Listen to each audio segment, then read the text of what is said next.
Taped from New Jersey, it's the SNL Nerds, a show where two comics from New Jersey nerd out about Saturday Night Live. I'm your co-host, John Trumbull. And I'm your co-host, Darren Patterson. Hey, Darren Patterson. How you doing, John? Happy Black History Month. Yay! It's Black History Month. Yeah, my brother. Assalamu alaikum. Thank you, and same to you. I love making you uncomfortable with race. Just Yeah. right off the rip. Yep. You're making me go into my Mikey Day persona. It's a good way to start a podcast, I feel like. Just really... It really is. Yeah, making me feel awkward. That's right. Listeners, start things off on an awkward note whenever you podcast. That's just podcasting 101. Honestly, making me feel awkward, not a long trip. Absolutely. Not a long trip. That is my default state. Absolutely. But hey, welcome, listeners. Welcome, people who tune in to this podcast, who download this podcast, who support this podcast. We like you. And if you're checking us out for the first time, welcome. Right. John likes you. I'm not afraid to say that I love you guys. I hold you deep in my heart. I'm not afraid to show my feelings. I like you, but I am unable to accept love, so I am still going to keep you at arm's length. Yes, John wants to know what love is. He wants you to show him. No, I do not want you to show me. I just like that is what I'm saying. I cannot accept the love. Oh, so I know, but like I like 80s soft rock songs, and yes. I couldn't think of a soft rock song that fits into what you were saying, so I just shoehorned into what I wanted to sing. And that was that foreigner song. I want to know what love. Yeah, I'm surprised you just recited the lyrics and you haven't actually sung it. Are you okay? I'm gonna take a little time to think things over. See, listeners, when Darren wants to do this, it's best just to let him go and get in my life. Okay, I'm done. He'll work through it in like a few seconds. He'll sing a couple lines, not enough to like get us striked by anything, hopefully, and then he can go on and have a normal conversation. I can't stop now. I traveled so far. Sometimes it takes a little longer. All right, I'm done. Yeah. So hey, welcome. We're here to talk about the latest episode of SNL with Ayo Edebiri. Did I say that right? I wrote it down because I knew I'd have issues. I think it's Edebiri. Edebiri and Jennifer Lopez. This is season 49, episode 11, air date February 3rd, 2024. But before we get into the show itself, we got a little more SNL news. Last week we talked about Jason Reitman's upcoming movie, SNL 1975. Which is going to take place on the night of the first ever Saturday Night Live. Right. October 11th, 1975. And we've gotten more casting this week, and so we wanted to comment more on the casting. We already knew about the casting for Lorne Michaels, Dick Ebersol, Rosie Schuster. Last week we talked about the casting on the female cast members, and this week, between our last podcast and now, they've announced the casting for a lot of the other original not ready for primetime players. I guess this is everybody now, because it was only like 7 people when the show premiered, right? Yeah. What was it? And now we have like 3 dozen. So yeah. It seems like a small cast, but it really wasn't back then. Yes. Now we have a small country as a cast. Yeah. So so we've announced Corey Michael Smith as Chevy Chase. We have Dylan O'Brien as Dan Aykroyd, Matt Wood as John Belushi, and this one I really like, Lamorne Morris from New Girl as Garrett Morris. Yeah, I mean Lamorne he seems to be the one that like everybody kind of knows because he's not like a high profile celebrity or nothing, but he's known. He's a working actor. I mean, he's got several seasons of New Girl under his belt, so I think most people know him from that. He's been in Game Night movies. Yeah, Game Night, which we're both a big fan of. Guys, don't sleep on Game Night. Check out Game Night. Watch Game Night. Thank us later. Yeah, the other folks, I really don't know them from anything. They have The guy playing Chevy Chase is the guy playing the Riddler on Gotham. That's why he looks familiar. Okay, Oh, interesting. all All right. right. Well, he's got like a cleft chin like Chevy Chase. He's like a more handsome Chevy Chase. Yeah, Um, yeah, they're definitely doing if Chevy. you I mean, made but like a pod person of Chevy Chase, this is what the pod person Chevy Chase would look like. yeah, I mean, I will like Chevy in his day. He was a good-looking dude. He wasn't a total monster, He's good But looking for a comedian, but he's not like classically handsome, I would say. um, I'll give you that. Maybe that little chin dimple is doing most of the heavy lifting there too. Yeah, I'm looking at a picture of Dylan O'Brien right now. He doesn't. I don't know. He doesn't. I wouldn't look at him cold and say like, "Oh, that's Dan Aykroyd." But if they make him upright, yeah, maybe he could pull it off. Yeah, I mean, I guess Dan has a very specific look that's kind of hard to Yeah, replicate. And Belushi's also a tough one to match physically. This Matt Wood guy, he seems to have the right shaped nose for it though, and he's got oh wow, he's got kind of heavy eyebrows. So yeah, I could see that working. okay, all right, yeah, I could too. He's kind of seems to have the same build. Yeah, give him the Yeah, right wig. I think that could work. yeah. Um, So yeah, I Lamorne could see. Morris, I'm looking at pictures of him side by side with a picture of Garrett Morris, and I think that's dead on. I never realized how much those two looked alike before. Yeah, they do have I, a I'm really seeing it. resemblance. Yeah, Yeah, yeah. So it should be. I don't know. Yeah, this project is like the more and more I hear about it, the more and more I'm really looking forward to it. Like this is. I'm really looking forward to this. I mean, is this going to be theatrical or is this going to drop on a streaming service? I don't know yet. I have no idea. I mean, I would like it to be theatrical, but if I had to bet on it, I'm Yeah, just because the studios are so quick to just dump everything on streaming services these days. I wouldn't be surprised if it's just on Peacock or Netflix or something. yeah, I know. It would be more fun to go see it in the theater though. It would be, but like I mean the way studios pretty much only prioritize like big budget tentpole blockbuster movies for the theaters and everything else can kind of get relegated to streaming. I wouldn't count on this being a theater release. I actually be pleasantly surprised if it got a theater release. Yeah, I mean that would be nice. I mean, but I think we're both enthused about this. We're both looking forward to this. We're both very intrigued by this. So we got to cover this on the podcast whenever it comes out. Absolutely, this is top priority. Yeah, This yeah, gets and the this fact that it's Jason Reitman doing it is yeah also really intriguing. So, yeah we're moving this to the top of the list, people. Just mhm. this is high priority here for us here at SNL Nerds. Yes, yes, this hits us in our comedy nerd hearts. Hmm. So anyway, I just wanted to talk about that a bit because I thought that was very interesting. Yeah, no, it's interesting. Hey, maybe we can even try to get some of the cast on this podcast too and talk to them about it. That'd be pretty neat. Sure, sure, All we right, can try. we're making no We will. promises, people, but we'll try.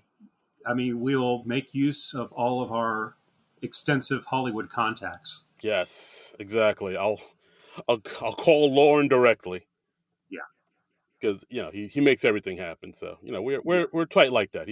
We follow each other on Instagram, so we're yeah, pretty close. yeah.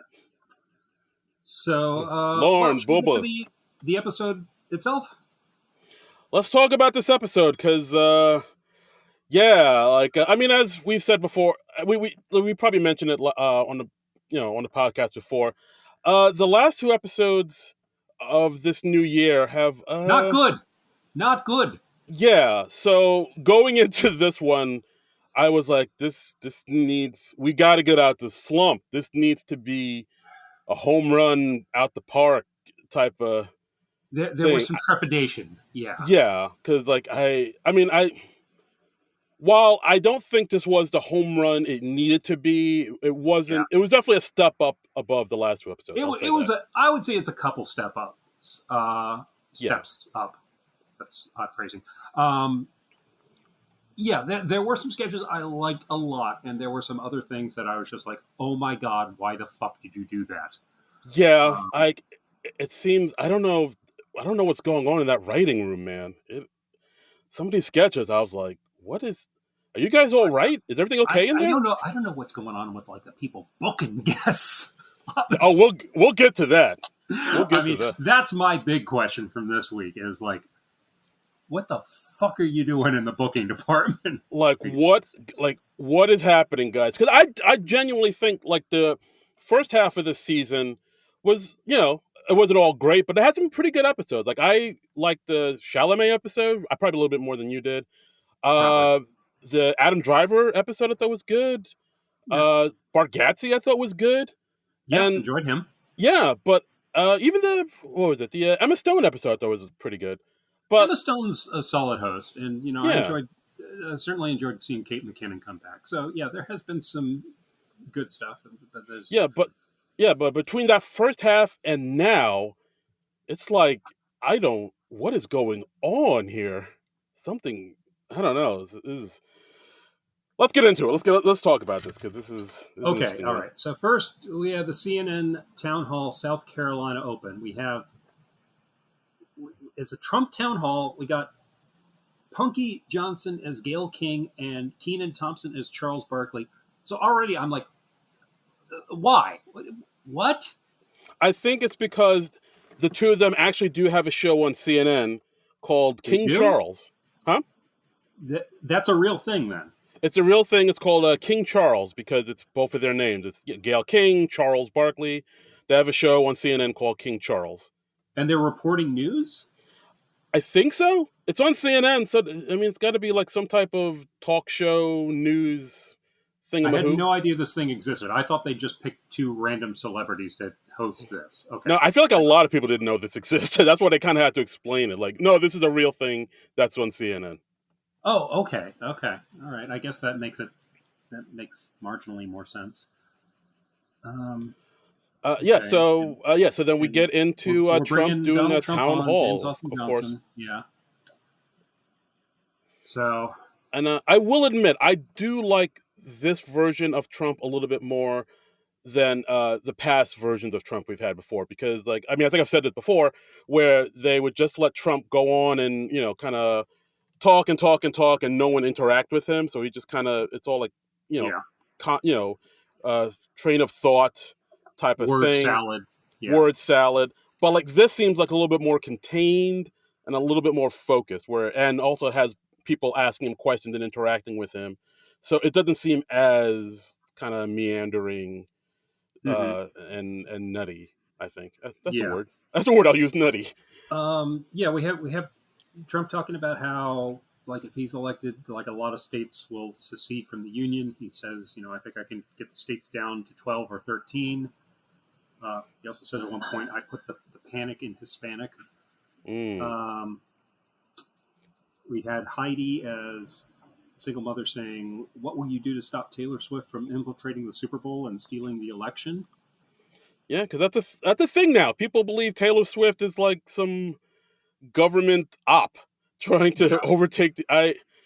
People are, oh Lord, people are just out of their goddamn minds out yeah. there. There's this whole weird conspiracy theory, or I think maybe theories, plural. Uh, Yeah, they talk about it in the weekend update, but we'll get there. yeah, it's insane. Um, we had Devin coming on as Tim Scott, who's like still sucking up to Trump. Yeah, we had Michael Longfellow as an auto worker who says, "Oh, Trump, I voted for you 2 times in the past year, the times you ran." And Trump was like, "Oh wow, you fell for it twice." Yeah, and I liked his line. I put the panic in Hispanic. That Yeah, was yeah, that's not a bad line. They did a word salad thing, like you said, when Heidi brought up Taylor Swift. They did like a kind of a word salad thing where they brought up the track listing to Taylor's last album, Midnight's, which yeah. they've done before. And then there was a cameo. I'm not going to say celebrity cameo because I don't want to. There was a cameo by a person um, who her question was, I don't even want to name this person. Yeah, we had Nikki Haley, the real life Nikki Haley, Yeah. who comes on and is like, "Oh, why don't you debate me?" Uh, Oh my! Should I? Do you want me to take over here? I am just so sick of SNL giving platforms to horrible people. Yeah. They did it with Trump. They did when they had him host in 2015. They did it with Elon Musk a couple years ago.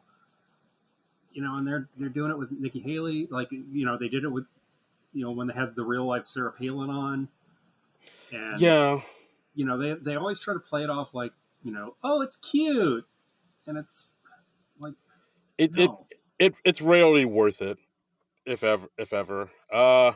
Yeah, this part I definitely felt kind of the energy in the room, in the studio, kind of go down a bit, just because, I mean, like we said before, when JJ does his Trump impression, I mean, people are okay with it, but they still are kind of wary of it, just because that once Yeah. you hear that Trump voice, you get like triggered Yeah. into that man. So he's kind of starting at a deficit. We're like, all right, I guess I got to listen to Trump again. So, but they for the most part they're okay with it. So to Yeah. have Trump and Nikki Haley, that's where people are like, oh, I don't Well, I mean, I want wouldn't. this. I'd be fine if it was somebody just imitating Nikki Haley. I object to them having the real Nikki Haley on. I mean, that just really pisses me off because it's like, because and they have Io come on, and she asks Nikki Haley, she's like, can you tell us what you think the cause of the Civil War was, and did it start with S and end with lavery? Which is, because like Nikki Haley was asked like what caused the Civil War. I don't know why she was asked that, but she gave this stupid non-answer and didn't mention slavery once, Yeah, and people were rightfully calling her out for that. And as they and should. Nikki Haley's like, yeah, I probably should have just said that last time, and we just play it off like it's a cute thing, and it's like, no, Yeah, stop trying to make this shit cute. yeah. I'm That's just really pissed off about that, man. yeah. A lot of people, like, I checked online. A lot of people weren't happy with that, and like, and I Mhm. get that too. Like that was the one thing, that really kind of stuck in my craw about this, Yeah. where like, yeah, like Ego, Io, Mhm. came on and kind of called her out on the slavery thing, and then she Yeah. was like, "Oh yeah, I shouldn't have said that." Oh well, anyway, live from New York, I said, and like, Yeah. cause like that was like an opportunity to do some real, like, kind of cutthroat comedy there. Like they could have had like a real thing where they really Yeah, dug but into that, but they they didn't. yeah, they didn't, because if they did anything real incisive with it, they wouldn't have gotten her to agree to come on. So, Well, then don't instead have we her just on. play it off like it's cute and we normalize her, and people are like, Yeah. "Oh, look, she has a sense of humor about herself. She's not so bad. I'm going to vote for her after all." Oh God. Yeah. Like It's just what that's I hate the most about SNL, man. Yeah, I mean, I get it. It's stunt casting, and they kind of Yeah. try to play this like both sides type of thing. Like, oh well, we give liberal politicians airtime, where you got to give the other side airtime too. And it's like, I do you, or I just wish there was a way that they could like really kind of, I don't know. It's it feels like we're, like you said, like normalizing Yeah. dangerous people all over It's again. just Like if it's it, just so disappointing, and it's so yeah, frustrating, and it's so. yeah, it's I yeah. mean, it's So it's it's more enraging than anything, honestly. I mean, but yeah. I don't want to come in like super hot at the beginning of the podcast, but I still have to express my disappointment about this. Yeah, no, I please express yourself, to quote Madonna. Yeah, Yeah, I'm like I'm I'm voguing as I'm saying this entire spiel. yes, you have your cone shaped bra on as we do the Yes, I podcast. do. Yes, I do. But yeah, this cold open, I'm not a fan of it. No. The Nikki Haley cameo, it's like, oh no, I Yeah, and I did, the last few weeks of the show I've been watching on Peacock in the morning, so I kind of knew that they'd given Nikki Haley a cameo from because I saw Twitter between when the show aired and now, and I was just like, oh, okay. And yeah, it was as bad as I was expecting. yeah, like just because it was a cameo that really wasn't worth it in the end, because No. like, I don't know who it was for. Like the liberal people that watch it aren't gonna like this. The conservative people don't watch SNL at all, because it's all, Right. it's full of liberal. Yeah, they're Yeah, probably like, oh, why are you doing that show? Yeah. yeah, they're probably watching Yellowstone or whatever. So like this whole thing was kind of for nothing, and I don't even know if the cast was But into you it. get lots of clicks and you get lots of attention. You get people talking about the show, so that's probably why they did it, just for clicks Ugh, or whatever. Yeah, what exactly. a well, folks. As we can promise you here on this podcast, we will never do things like that for clicks and likes. So there. Our record has made that clear. Yes. Yes, we haven't had a review since. Oh boy. Monologue. Monologue. I'm depressed now. So Ayu Edebiri, she comes out, she gives her monologue, talks a little about her history. I still wasn't really familiar with her until she won like both the Emmy and I think the Critics' Choice Awards for The Bear. Yeah, And no, she no won show it. I've watched it all. You've watched it a bit, right? I have watched The Bear. It's a very good show. Mm-hmm. I highly recommend everybody check it out.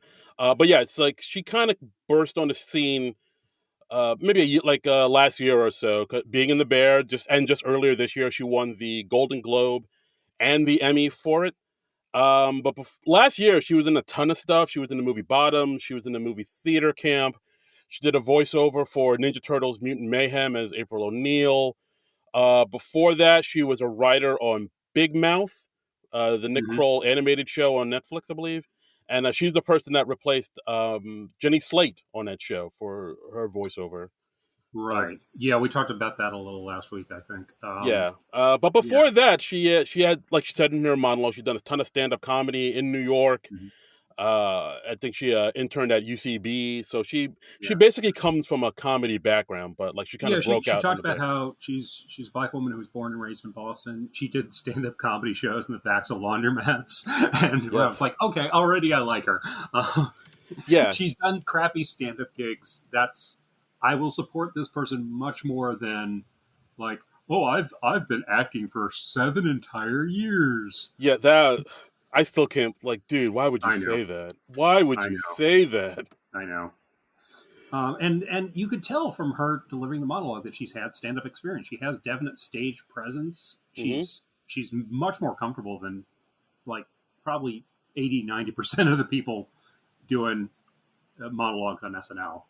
I mean, a lot more comfortable than Dakota Johnson last week, like, Yeah, yeah. and a lot more likable. I think I Mm-hmm. remember seeing online people were kind of saying, "Oh, she kind of feels like us, like people who live in New York and trying to do stand up comedy, and they're doing it in the Yeah. back rooms of Brooklyn or wherever." I And mean, like, yeah, I definitely got that vibe from her. And, she even had, at one point, she mentioned that she was like doing open mics a few years back and like the audience applauds. And she says, wow, first ever round of applause for open mics. And I was like, I felt that. yeah, 'cause no one, no one applauds for open mics. No, Not even the people at open mics no, applaud for open mics. they're a necessary evil, but yeah, Yeah, they're awful. and yeah, and then she goes on to say like, "Oh yeah, like I was such a fan of the show. I actually wrote a packet for Hmm. SNL a couple years back. I'm wondering if it's okay if I read it, some jokes Yeah, for and you." she said she never got the guts to send it. Yes, Yeah, and I yeah, didn't think and the packet material was quite as strong as like when she was just talking and doing like half a stand-up act. yeah, no, it wasn't really. It was like she's talking about, "Oh yeah, Black Jeopardy. I had this idea called Wet Jeopardy, but it's just white people playing Jeopardy." Yeah, And she had a proposed catchphrase: "Hop to it, nah." hop on to it now. Yeah, But yeah, so like, I mean, that part, I was like, yeah, this kind of could have been yeah, cut it was out. just. I like the idea of her having the packet and reading stuff from her packet. I just didn't think the jokes from the packet segment were as strong. So, but Yeah. I did instinctively like her afterwards. Yes, I mean, she was. she is obviously a talented and charming performer. Yes, So, yes, yeah, and I think that's the main thing, or the most important thing to come across. Like, hmm she comes on the stage, she's very likable, like very lovable. People like automatically are on her side. She yeah, brings the energy up, which is hmm something that maybe our last two hosts didn't quite do. no. And And like that's it was also even though I didn't like what they that she had to interact with Nikki Haley in the cold open. I like that we have the host on the cold open. I think we should see that more often. That used to be a lot yeah, more common than it is now. yeah, that was interesting. I was surprised to see her do that part. Like, I thought Yeah, maybe, like, oh, why is she there? Like, 'cause like that's a line that even like Punky or Ego could have done. But it's interesting to see her yeah, in the yeah. cold open. But maybe it was personally meaningful to Io. Who knows? Maybe. But yeah, overall, not a bad monologue. Hmm. Like, she did what a monologue needed to do: break the ice, get the Yep. audience to know, tell a little bit about her, so the audience knows who she is. get Yeah. them warmed up, get her, Yeah. Well, win them I'm on over. her side after this. Yeah. Yes, exactly. And that's all you need a monologue to do. Just win the audience over, break the ice. Let's get the show on the road. Boom. Right. All right. Next, we have our first sketch. Why'd you say it? This Mm. is sort of a recurring sketch. I found like two instances of them previously doing this. They did "Why'd you post that" back in 2015 when Kevin Hart was hosting, Yes. Oh, wow. and they also did a variation "Why'd you like it." This was back in 2022 when Jake Gyllenhaal was hosting, and both of them are like, you justify why you posted or you liked something on Instagram, and here the variation is "Why'd you say it?" So it's like you have to justify your comment on Instagram. Yeah. And it's basic, like you said, it's like basically the same premise as most as the other two sketches you mentioned, Mm-hmm. but yeah, like why'd you say it? So basically, it's a sketch about why do people troll online? Why do they say horrible, ugly things on Instagram photos and Right. whatnot, and like really get to the root of why are people terrible? Yeah, yeah, and once again, we had somebody instantly punch out. We have Keenan as the host. We have Mikey, Andrew, and Io as the contestants. And Mikey immediately punches out, Yeah, no, which is thank you. yeah, yeah. Um, and I remember when they had Chris Red doing this before, he would be like, "Pass," and just said it Yeah, with just that great false confidence. yeah. I Um, miss Chris Red. I wish he'd. Part of me I kind of do, wishes. yeah. So do I. He left sooner than I would have liked. Same, same. Um, but yeah, yeah. So I mean, overall, not a bad sketch. Like we start Mhm. off with them showing a clip of Drew Barrymore like dancing in the rain, just having a good Yeah, time, yeah, and then which is a clip that went viral like a couple years ago, I think. Yeah. yeah, and then of course Io's character under that wrote "die." Hmm. Why'd Yeah. you Why'd you say it? And they get through the false answers, and she finally says, "I'm alone a lot. Some days I don't even interact with another human being." And I'm like, "Yep, same girl, same." You feel seen. Yes, yes. I'm like, finally, we're writing to my demographic. Okay. Uh, Oh boy. Yeah, um, yeah. So yeah, and then basically she breaks down and says, "Yeah, like I need to write things like that so I can feel alive because I feel dead inside." yeah. Just Again, really go. same. Feel seen. Whew. Yas Queen.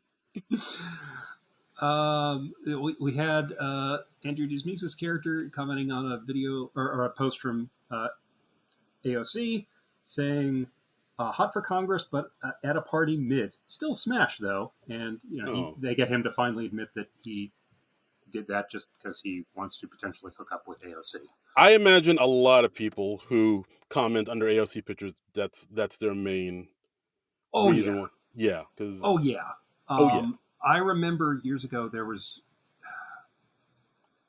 I think this was a tweet from Ben Shapiro, but I don't I'm like 95% sure it was Ben Shapiro, and he wrote this thing, and it was accompanied by a picture of AOC like sitting on a stoop, and she was wearing like these high heels, like these really tall heels, Oh and he was my. like, "Oh, she wants to like smash my face down and like and grind my face into the dirt," and it was like, and it went from she is a fascist who wants to take away our rights to very quickly, I have a foot fetish that I am not acknowledging.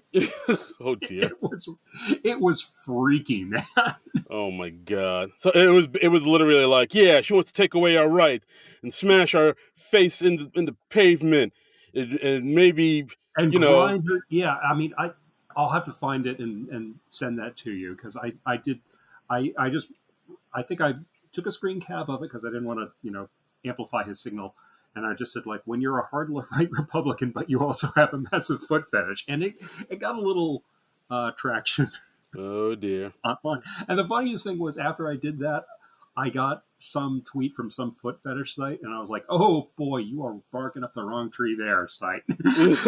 That's That is the nope. furthest thing in the world from my fetish, man. I am not Tarantino. No sir. I am not Tarantino. I am not Joss Whedon. I find bare feet repulsive, Oh, including my own. Josh Whedon has that too? Oh, Joss Whedon has that big time. Ooh, I didn't know that. Yeah. Eh.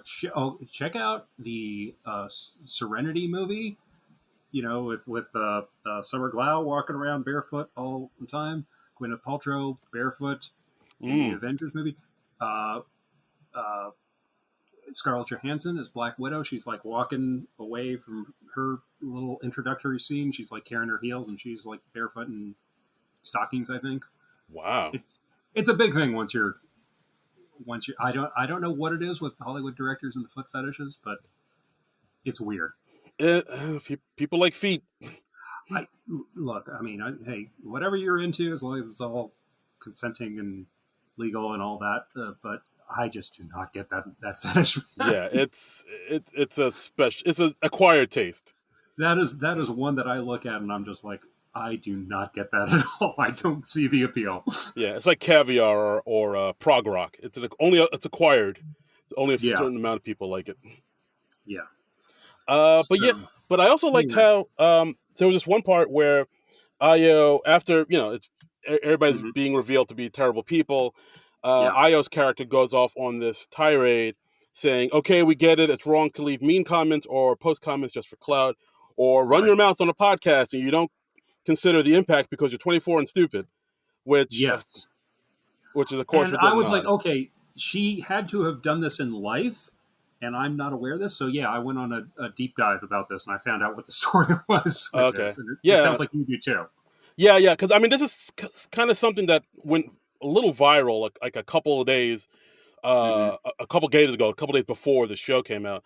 So basically, like when it was announced that Io was hosting the show with Jennifer Lopez, I Yeah, would say like maybe around Tuesday or Wednesday, this past Tuesday or Wednesday, somehow somebody leaked a clip from this podcast called Scam Goddess.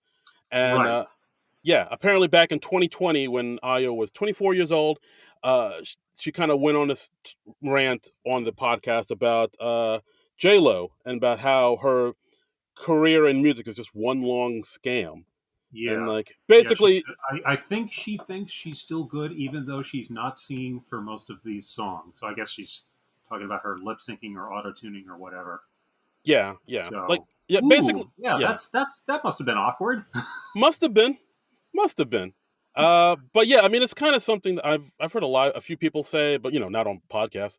But Mhm. like, a lot of people saying, yeah, Jennifer Lopez isn't a strong singer, but she somehow has had this long career in singing, but Mhm. her vocal chops maybe aren't the strongest.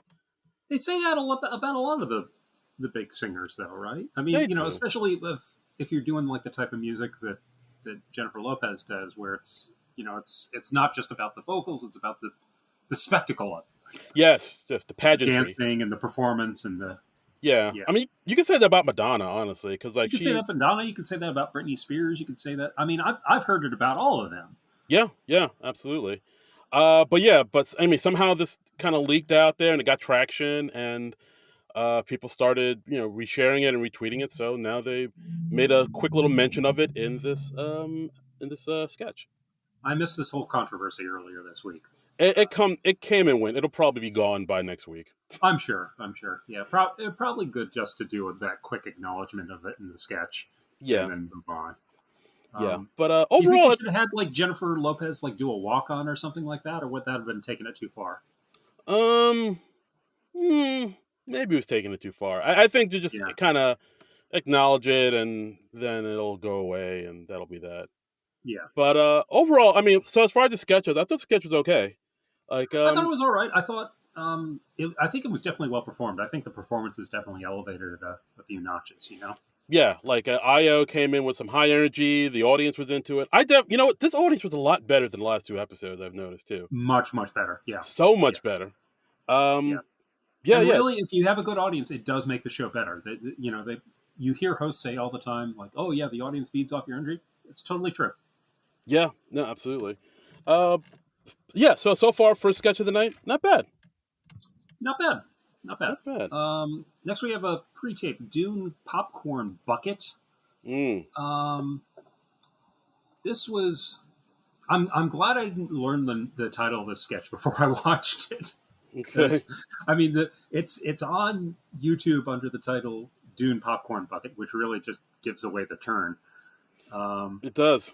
It really does. We have Io and Marcelo as sort of like these high school crushes. Marcelo's telling his buddies, "Hey, my parents are out of town tonight. I think I'm gonna bring Io's character over, and this is gonna be the first time." And then, after a lot of buildup, we finally learn that he's planning to lose his virginity to the Dune popcorn bucket, which is Right. this Yes. new promo thing for the new Dune movie. Yeah. Which, Yes. I mean, it's like this plastic topping on top of a large popcorn bucket, and it looks like one of the sandworms from Dune, or like the Sarlacc from Return of the Jedi. Yeah, that's what it's supposed to be. It's supposed to look like the sandworm, but of course, Right. the internet got a hold of it and was like, "Dude, that looks like a fleshlight. That looks like a Mm-hmm. butthole. Somebody's gonna stick their pee pee in it."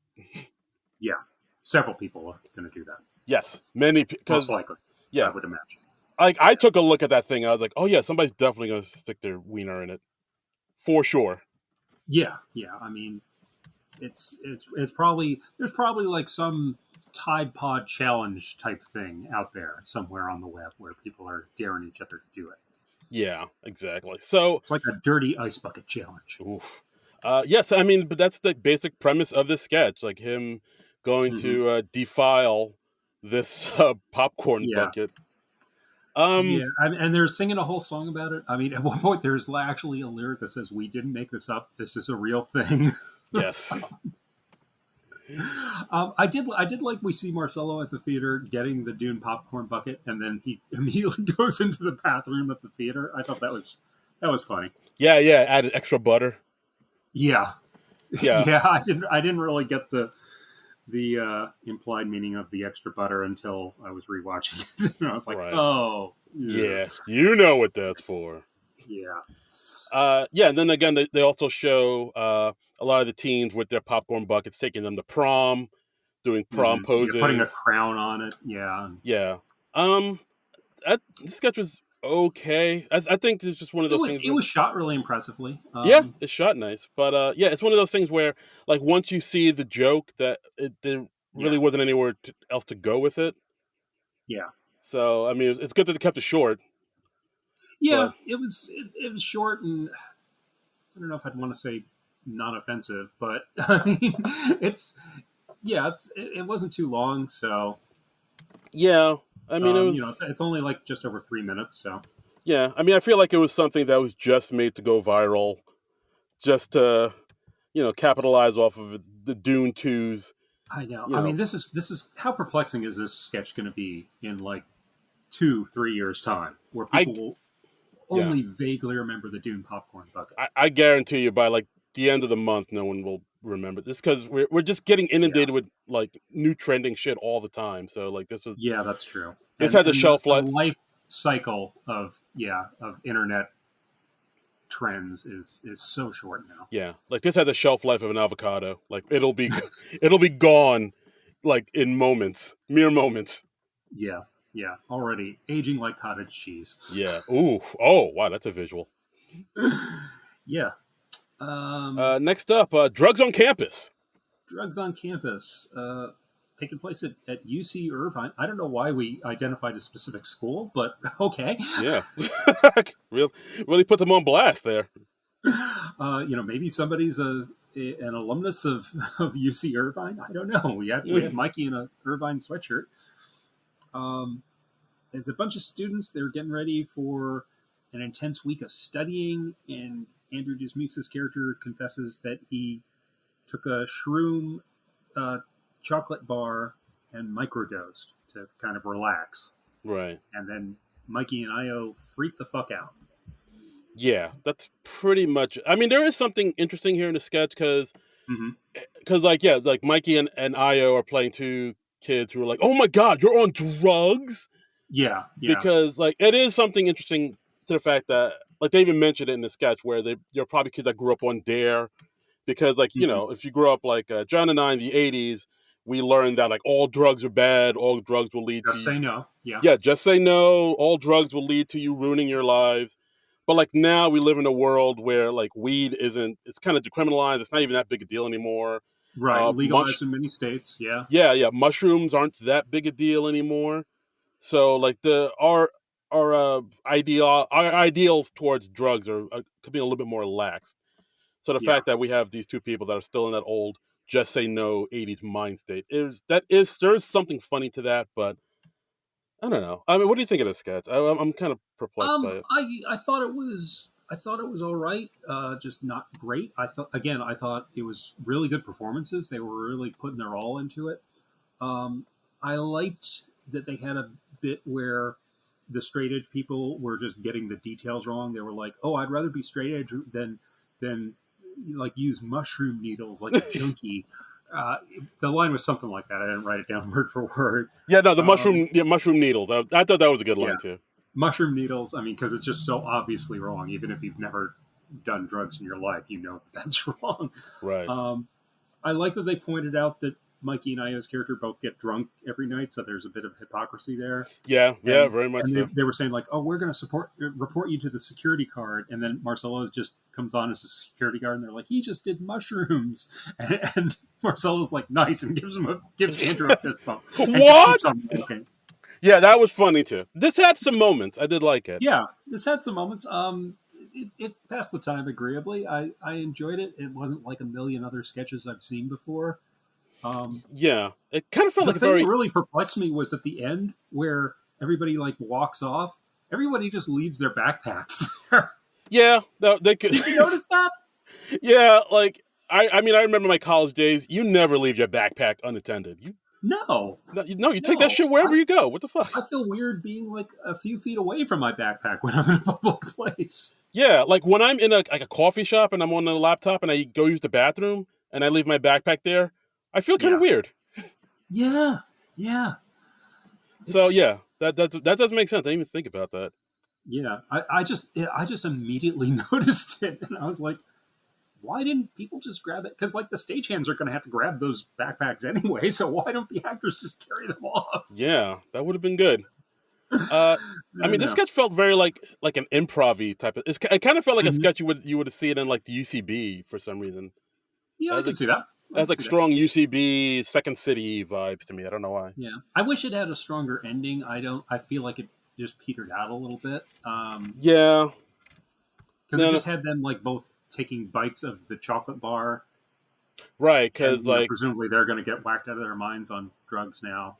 yeah, because like because Andrew Dice Muse's character offers everybody else some mushroom chocolate, and then the Right. two guys, and then Mikey comes back is like, so you're dealing now? You're so high. Yeah. Yeah. You think this chocolate is mushrooms? You're whacked out. And then they start eating it, Right. and then like yeah, then they like you said they And then you think you're going to see them freak out, but they don't really. It's then the no sketch kind of ends. yeah. So if this had a stronger ending, I think I would have Yeah. liked it more. It kind of reminds me a little. There was an old state sketch where they'd had like one person uh, walk off, and and then somebody else freaks out, and they're like, "Oh my god, I left a marijuana cigarette in there," and then like the person who walked off stage bursts on again. And he's like, "Ha ha ha! I'm whacked out of my mind on drugs," and it was the same basic joke of like they always act like just smoking a bit of pot or something is going to lead you down this road to ruin, and Right, it was kind of it's not like the way after school specials always painted it. right. I get yeah. I don't know if I remember that sketch, but it sounds That's familiar. about all I remember from that sketch. Yeah, So I'm whacked out on goofballs. yeah, because I'm high on goofballs right now, people. Whacking on the junk. Yeah, as I take Whacking on the another sip of junk. my peppermint tea. Okay. Is that what you call it, John? The Yeah, Chiba? You call peppermint tea? yeah, I'm high on life, people. Yeah. Yeah. Overall, not a bad sketch. Not a bad sketch. Yep, Uh, decent, decent. Decent. Elevate by performances. I really like the next sketch. Oh, Uh, bad couples. Bad couples with.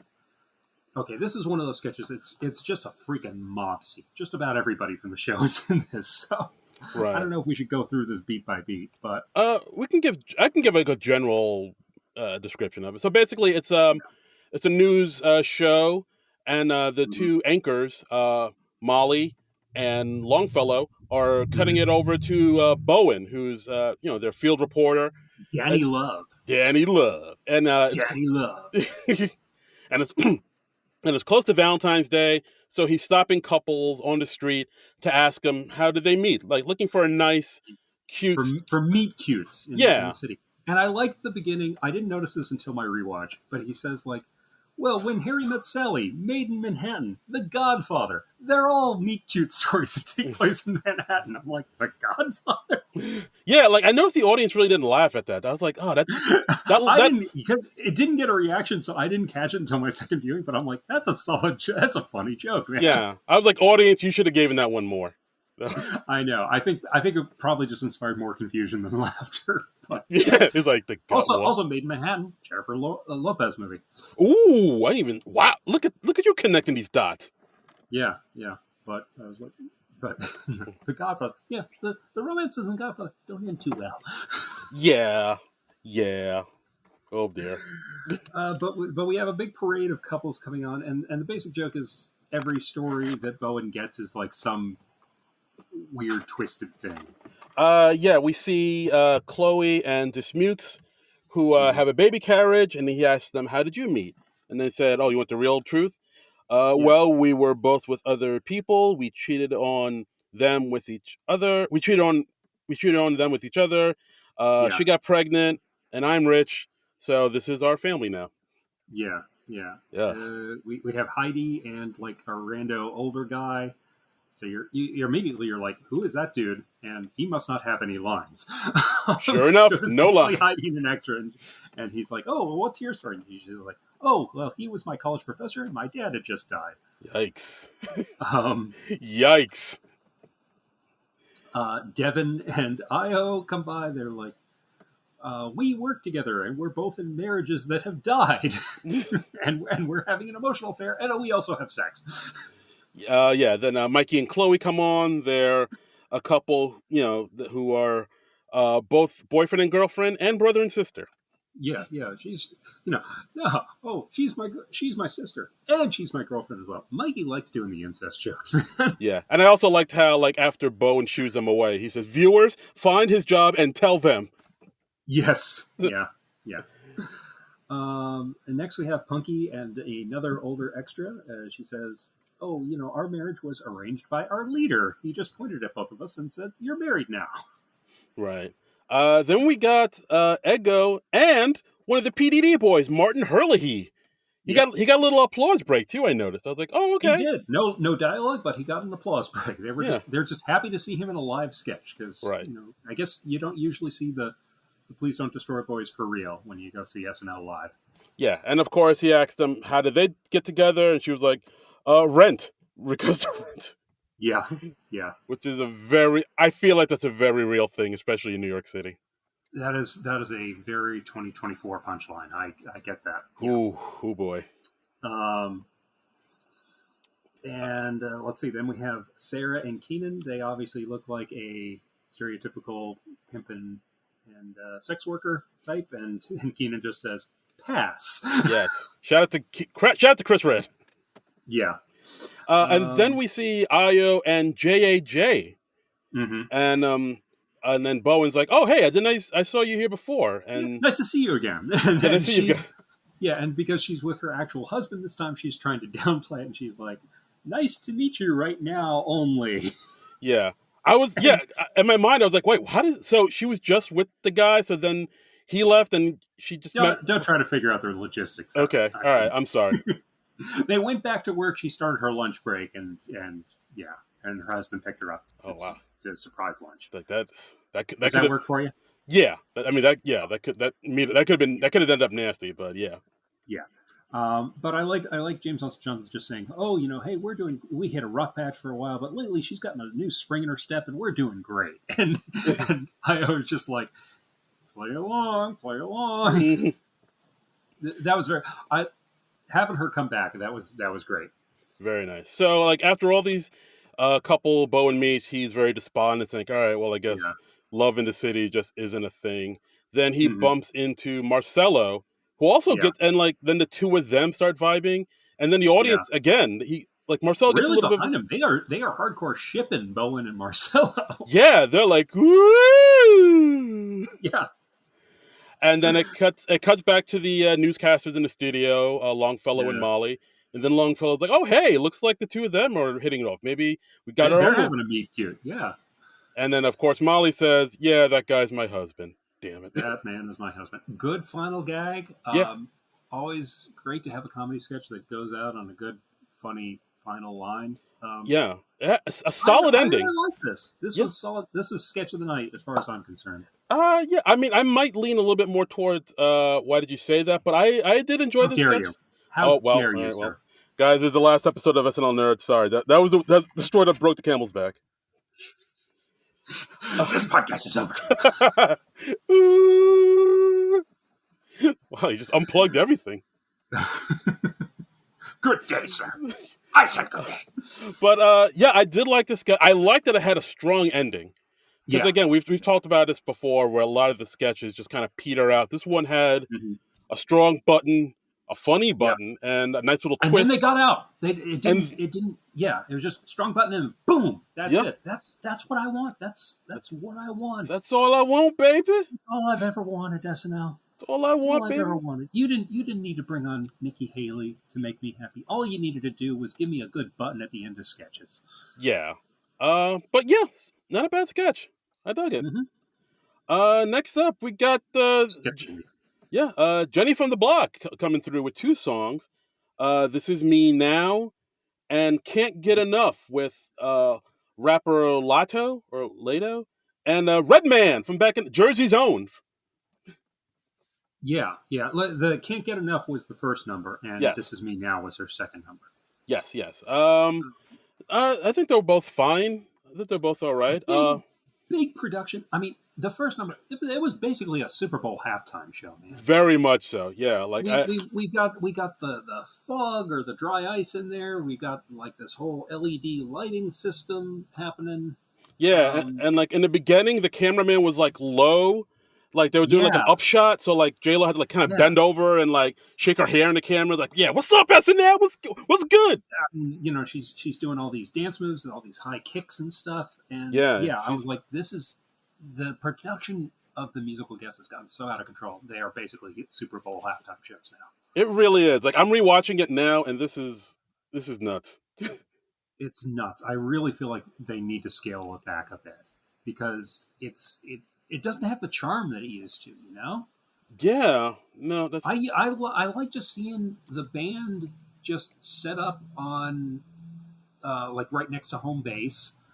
And in that same little area, and I'd like to see in that same little area every week. It kind of reminds me of. Did you ever watch the show The Lip Sync Battle? It kind of spun off from Jimmy Fallon's show. Yeah, segment on his show. Yeah, like LL Cool J hosted it. Right, LL Cool J and somebody else I don't remember who. No, never. But, like that started out as just a little thing that they did on Fallon's show, and then they made it a whole series. And then it became like everybody's doing this big production number. They're like costume changes and they're backup dancers and all this. And it just kind of killed the whole charm of it for me. And I feel like that's what's happening with the SNL musical guests now.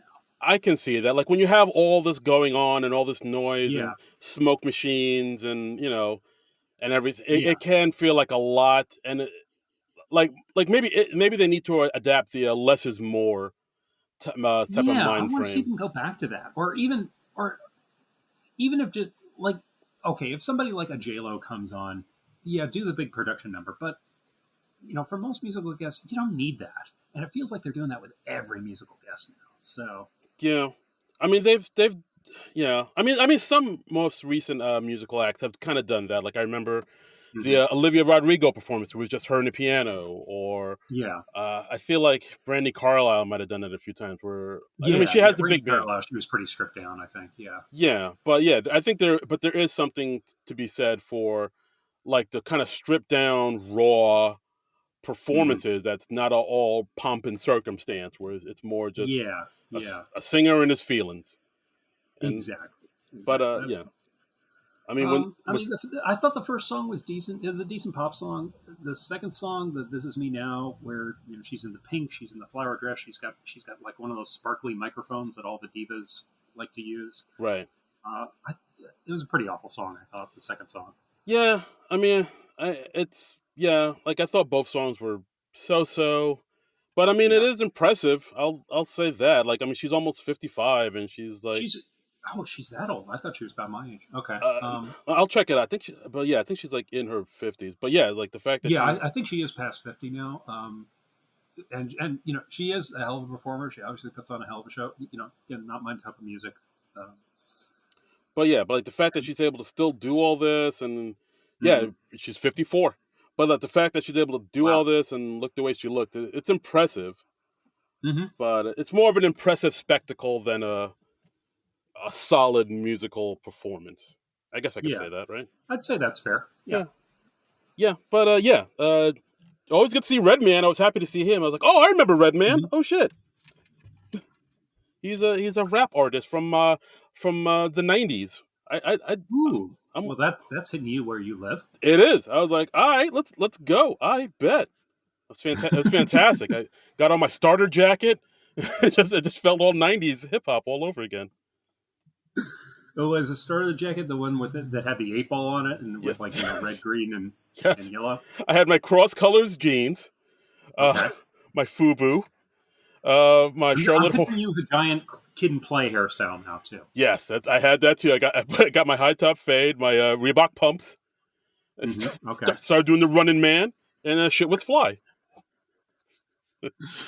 Drinking St. Ides, as you do. I like this visual. Weekend update. How about that? Weekend update. Colin Jost, Michael J.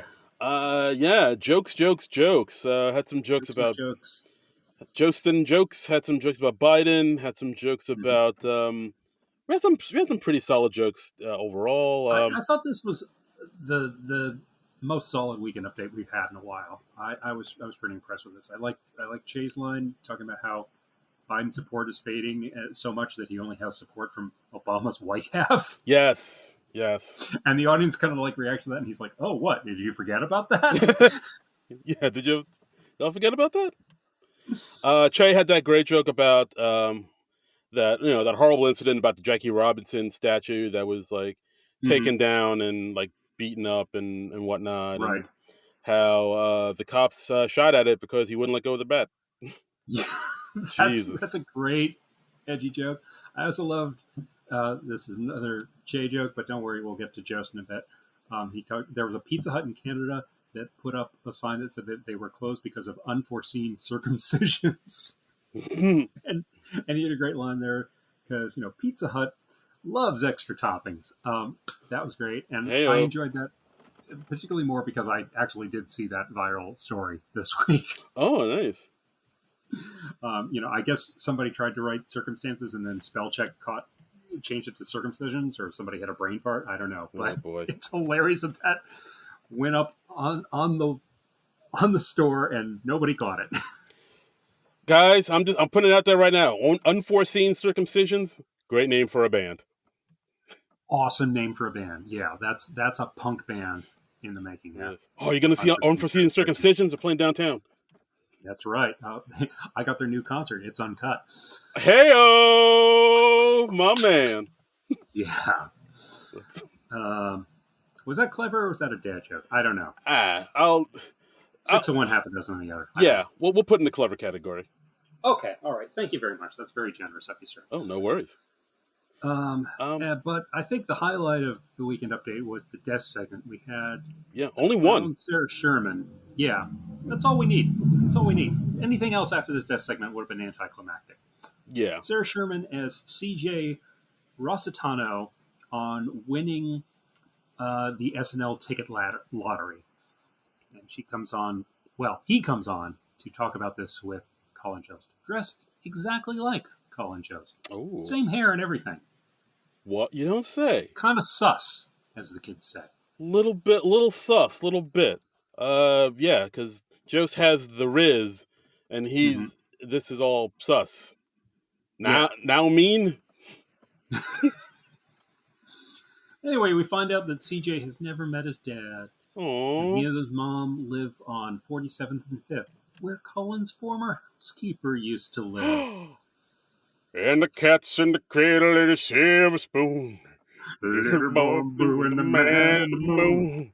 When you're coming home, son, I don't. Oh no, it's dad and then it's son. Yeah, Yeah, because the cycle perpetuates the generations. yeah. It's a very tragic song. It is. I remember hearing that song when I was a kid, and always making me sad. Yeah, Like I was like, I get like weepy. I was like, oh, we'll get together then, Dad. You know no, we'll we have have a a good good time time then. there. It is a good song. Who It's a who who did Cats in the Cradle again? Harry Chapin, baby. Harry Chapin. Okay, thank you. Yeah, it's a banger. I mean, it's a Yeah, sad banger. I'll say that. It's yeah, not banger like a headbanger. yeah, it's It's a not. sad. It hits you in the feels. Yeah, don't play it at parties. Well, if you want to clear out the party, Yeah, sure. like Crank up Cats in the Cradle. he's Darren's playing Cats in the Cradle. I guess we all got to go home now. Yeah. He's telling us to leave his house. Yeah, and we find out that CJ's mother had a nickname for her former employer, El Diablo de los Hamptons. Mm, And CJ has an unusual penis that is short and curly like a pig's. yeah. You, And you see Colin where we're says, getting. Yeah. You see where we're yeah, getting at. Colin says, oh, no, that's a very common condition called porcine penile maladaptation, and only 1 in every 4 billion people have it. He seems to know a lot about that. Yeah. Oh, so that's only 2 people in the world. Yeah. and CJ is also, oh yeah, no, I also date this gorgeous girl who's the lead in all the school plays, and no one can figure out why she's with me. Do you know anything about that, Colin? He's like, no, I don't know anything about that. Nope. Did you also notice that like Sarah was even mimicking Colin's gestures throughout? I don't think so. I don't think I noticed that. Yeah, if Colin was like reaching up to his face, Sarah would like reach up to her face too. It was a nice touch. Oh wow! I gotta go back and look at that. Yeah, that's Yeah, something I didn't watch it notice. again for the first time. I will. Feels like the first time. Okay. Okay, we're now at 3. Yes. 3 and 3. I think we're at your limit for the week. All right. Fine. Okay. But yeah. So basically, the premise of this is that C.J. Rossitano is in fact the bastard love child of Colin Jost. What? No, I didn't get that at all. What? There's just a nice thing of Colin meeting one of his fans, Oh. and they have a lot in common. Okay. Maybe I read this wrong. Oh wow. All right, I've checked my notes. And the cat's in the cradle, silver spoon. I did like how every time they played that song, they would cut to another camera and Yeah, and then Sarah would kind of do these like, oh my god, like the reactions on her faces, just like she's just realizing. Really funny stuff. Played pretty beautifully. I dug this. Yeah, it was a good original way for Sarah to go back to. I'm going to come on and do a death segment where I just make fun of Colin. Yeah, and this was a nice new way to do it, and I really like that.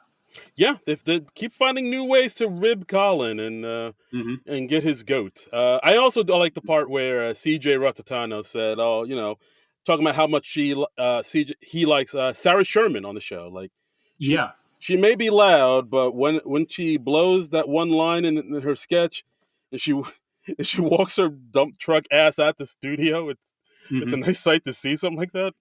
Yeah. Yeah, Colin says something like, "Oh, that's the best view in 30 Rock." Yeah, I was like, Jesus. I also like that. Colin is cracking up like he's just seeing these lines for the first time. And, he might be. Yeah. Maybe they're doing that old John Mulaney thing where they're changing the lines between dress and hair, or maybe Colin doesn't want to familiarize himself with these too much, so his reaction is kind of spontaneous. But it does give the sketch a nice spontaneity to it. Yeah, it does. I would say so. But yeah, overall, I thought it was a pretty strong weekend update. Really dug it. I think best weekend update in ages, man. Yeah. You know what? I'll co-sign on that. Yeah. Yeah, I really dug it. Next up, Trivia Quest. Trivia question. What? Another game show sketch? Yes, another game show sketch. You're going to take another game show sketch and you're going to like it, SNL fans. Yeah, yeah. When I saw this, I was like, oh, we should two game show sketches in an episode should just In one episode. It's a lot. it's too much. We've seen it before. This is not even the first time that SNL has done two game show sketches. It's In one not. episode. But here's the thing. I liked them both. Wow. All right. That's the hell of it. Is on principle, yeah, I hate that I dislike that they're doing two game show sketches, that they're going to that well twice in one episode, but they were both good sketches. So okay. now I'm torn. Now I don't know what to think now. I actually thought you wouldn't have liked this sketch. I'm surprised to hear that you did. What? Oh, what? Now I find that interesting. Why did you think I wouldn't like it? I don't know. I thought the sketch was okay, but I don't know. But like basically the reason you said, like whenever there's two game show sketches in a row, you're like, all right, what yeah. are we? It's a little samey. Yeah. Yeah. But I don't know. Yeah, let's talk about it. Let's get into this, baby. Okay. Well, we got Ego as the host. We've got Sarah, Io, and Mikey as the contestants, and they're doing that thing where it's like, hey, let's go get to know the contestants. And we get a little tidbit about them, and Ego,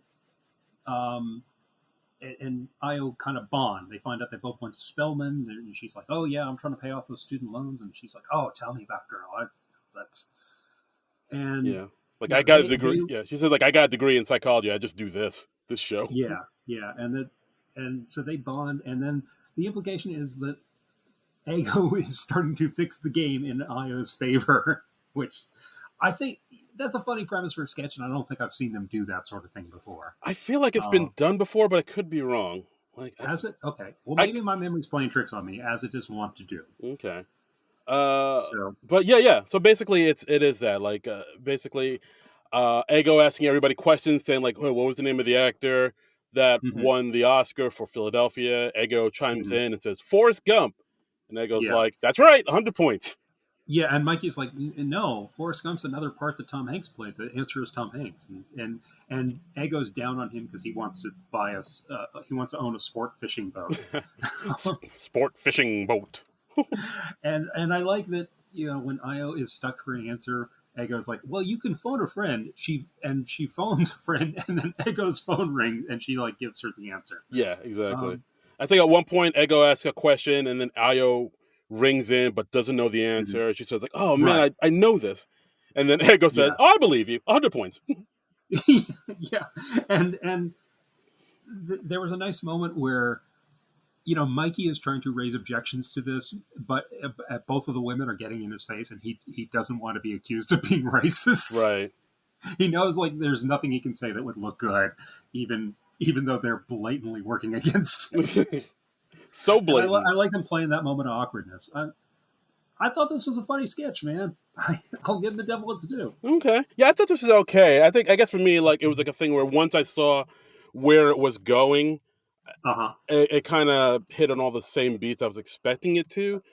But I mean, that's not necessarily a bad thing. Like sometimes if a sketch is like predictable, as long as the actors play it up and keep the energy up, they can kind of get away with it. And I feel like that's what they did here. Like Ego and Io, like Io is pretty high energy throughout this whole show. Like she definitely kept the energy up. She was a total 180 from Dakota.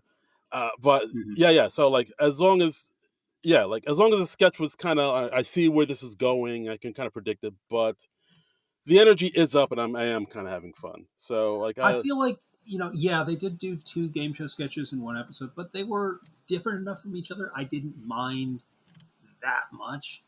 Oddly enough, they're both about the same length. They're both like 5.5 minutes. So that's 11 minutes of the show that were game show sketches, which is kind of funny when you put it like that. Yeah.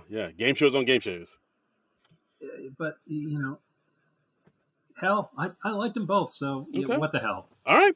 Fair enough. But please, let's never go to 3. Yeah, no, God, no. That's too much, man. That is way too much. That's too much. Next we had a pre-tape. Yeah. Stuck in the elevator. Okay. Well, the title they flash on screen is The Elevator, and then on YouTube it's Stuck in the Elevator, which drives me nuts because I'm like, why not just title it Stuck in the Elevator on screen? Or title it The Elevator on YouTube? I feel like part of me feels like AI is the one that's titling these YouTube videos, and they just like let them do whatever, just Yeah, to like because like they just kind of go with whatever is easily searchable. Like people like exactly. Yeah, it's all about the search engine optimization, SEO. So yeah they want to give them like very simple generic titles to increase people's chances of finding them online. But it's like call it stuck in the elevator on screen or call it the elevator on YouTube. I just think it's really weird when they flash a title on screen and then it's not that title on YouTube. That's so weird to me. yeah a little consistency. Yeah, S'il that's vous all I'm plaît. asking, SNL. That's all Absolutely. I'm asking. A little consistency, no more than 2 game show sketches. Yes.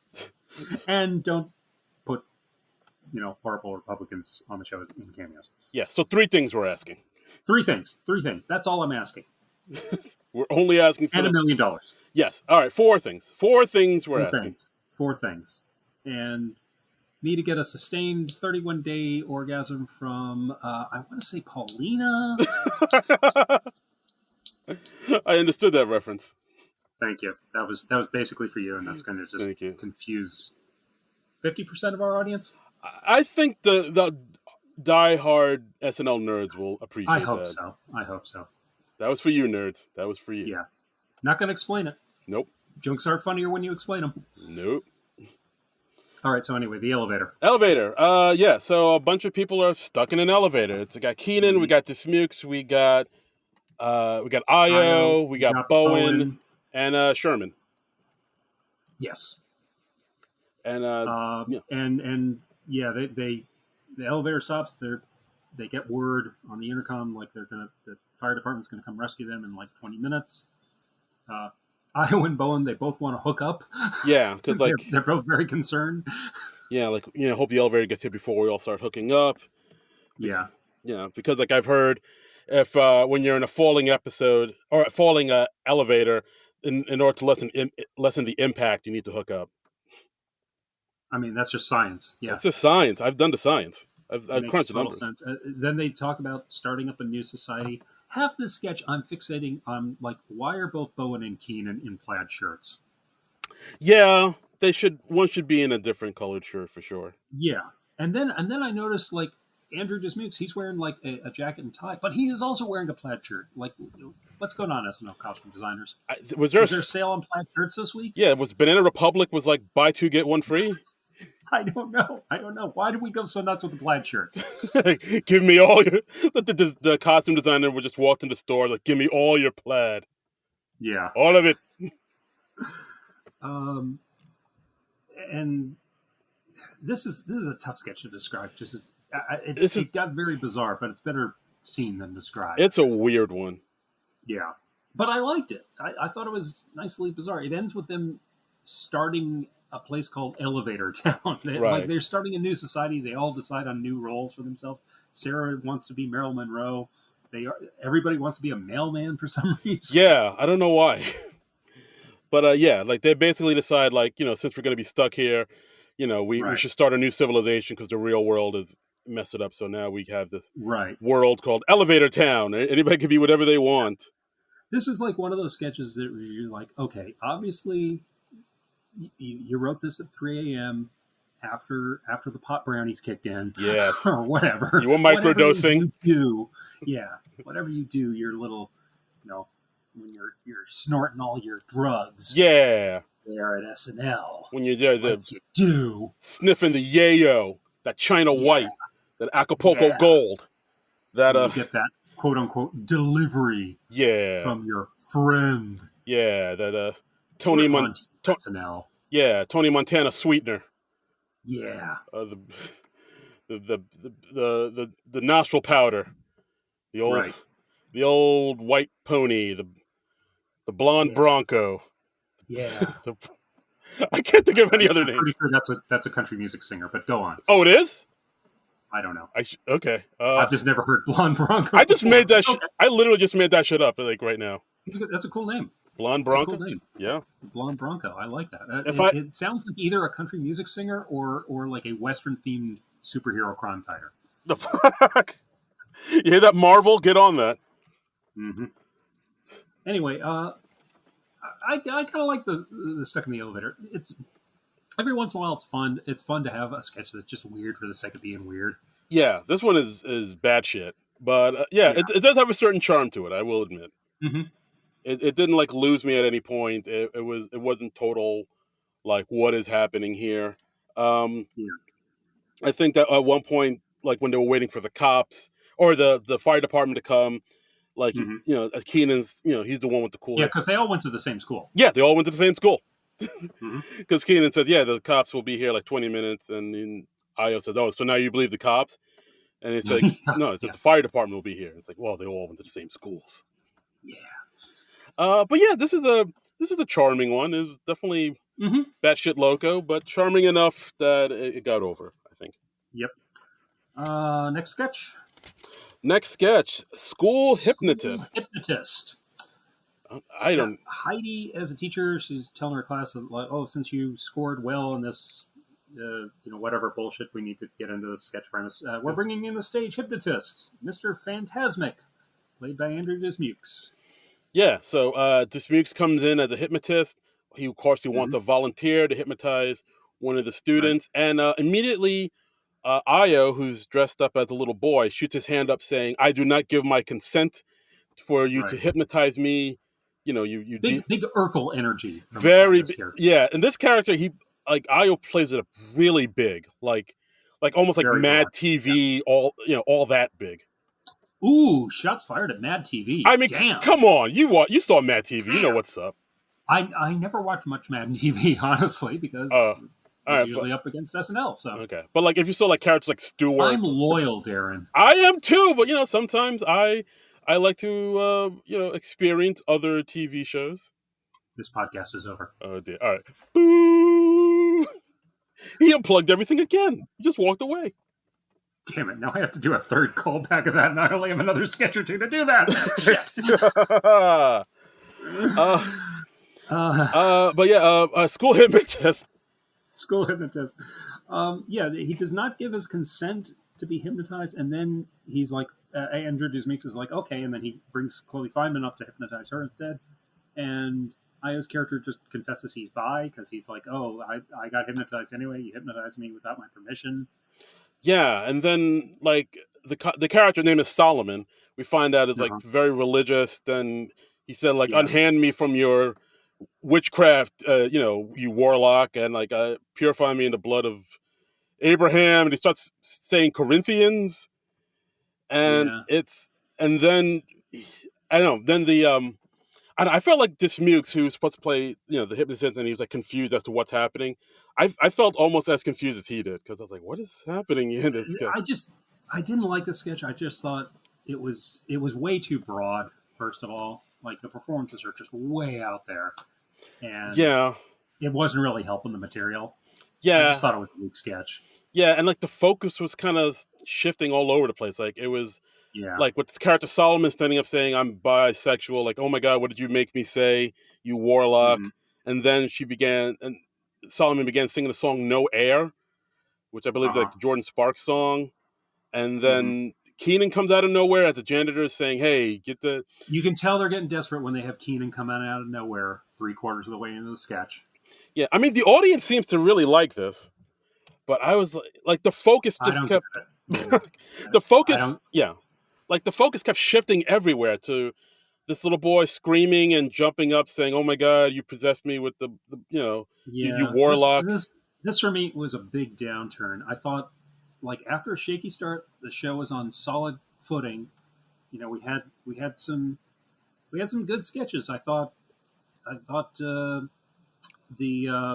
the Bad Couples was really good. Yeah, I enjoyed I enjoyed Update. I enjoyed the Trivia Quest. I enjoyed the college campus thing, and then this one just yeah. This one is just kind of baffling, and then it ends with everybody in the classroom singing the Jordan Sparks song "No Air" because like yeah, that's just again random out of nowhere ending. Just didn't care for this one. yeah. This one was it just there was no focus. It wasn't focused on anything. It was just kind of No really. focus. The performances were way too big. I mean, the Just audience didn't liked it, work. but I was like, The audience was wrong. wow, wow. We just complimented them, saying how hot they were. I know, no, I like the audience for the most part, but studio audience, you really let me down on this one. Wow, you broke my heart, studio audience. Broke my heart, You broke studio my heart. audience. But yeah, I knew it was you, studio audience. You broke my heart. Kiss, kiss. One of the classics. Now I'm going to send the studio audience out on a fishing trip, like in that great romantic comedy, The Godfather. Damn it! You beat me. You beat me to it. Fuck it. All right. Yep. Final sketch of the. I'm not dumb like they say. I'm smart.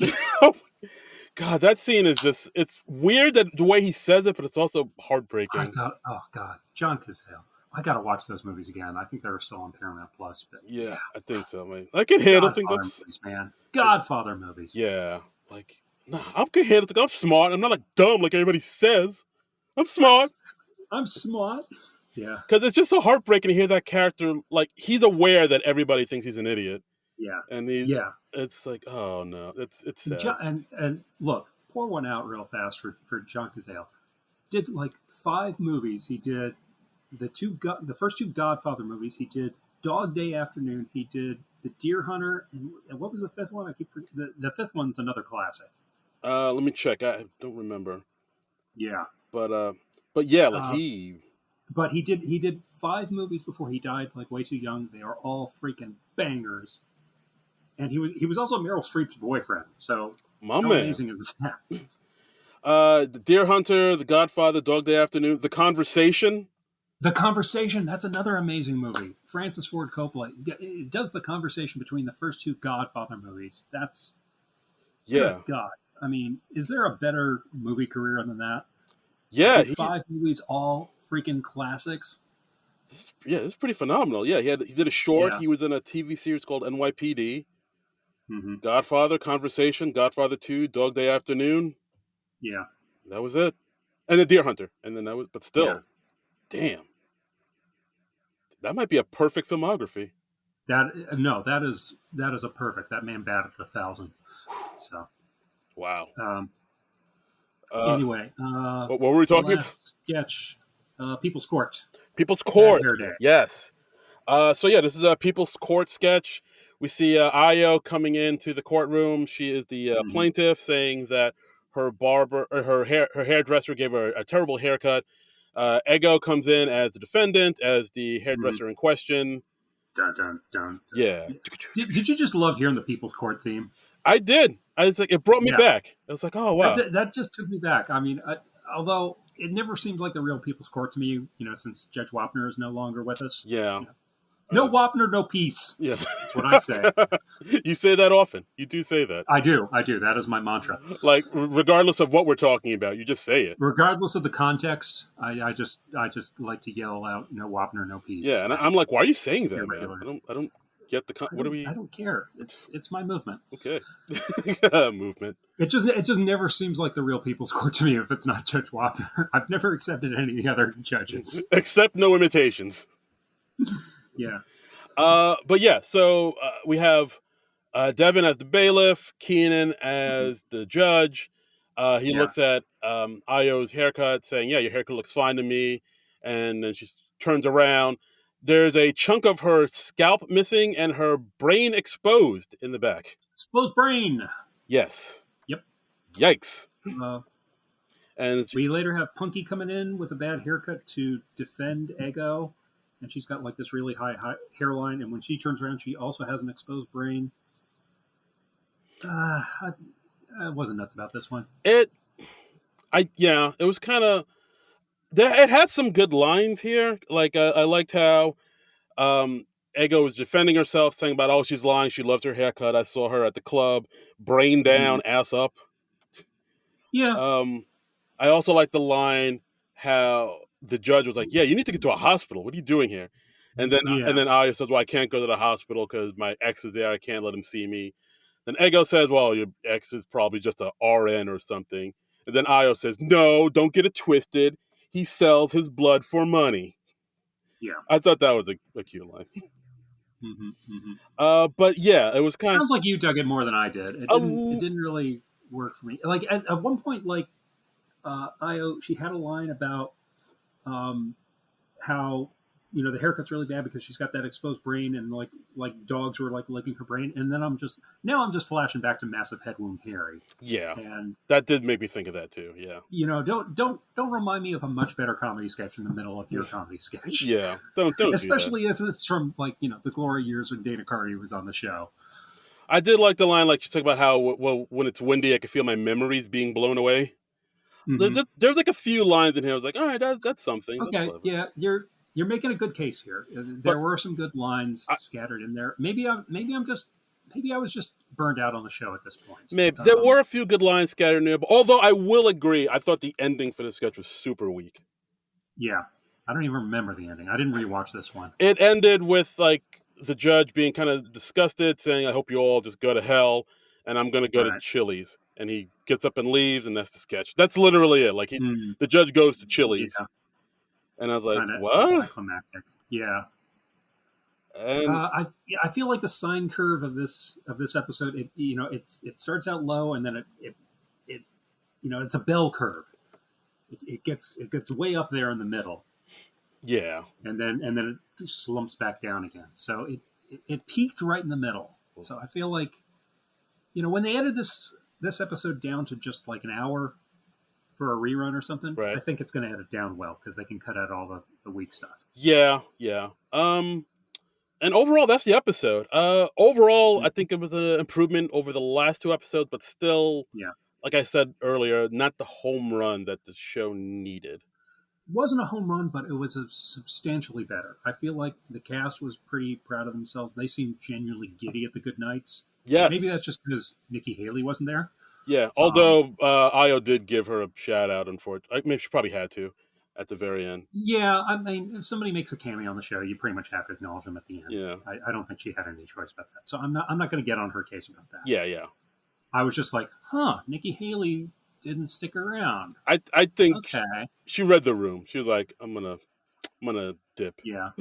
or she's like, I've got campaign stops tomorrow, whatever. Or, yeah. Can you imagine how awkward it would have been if she stuck around and was like hanging around with the SNL people after? Like literally no one talking to her. She's just alone, like kind of looking at her phone.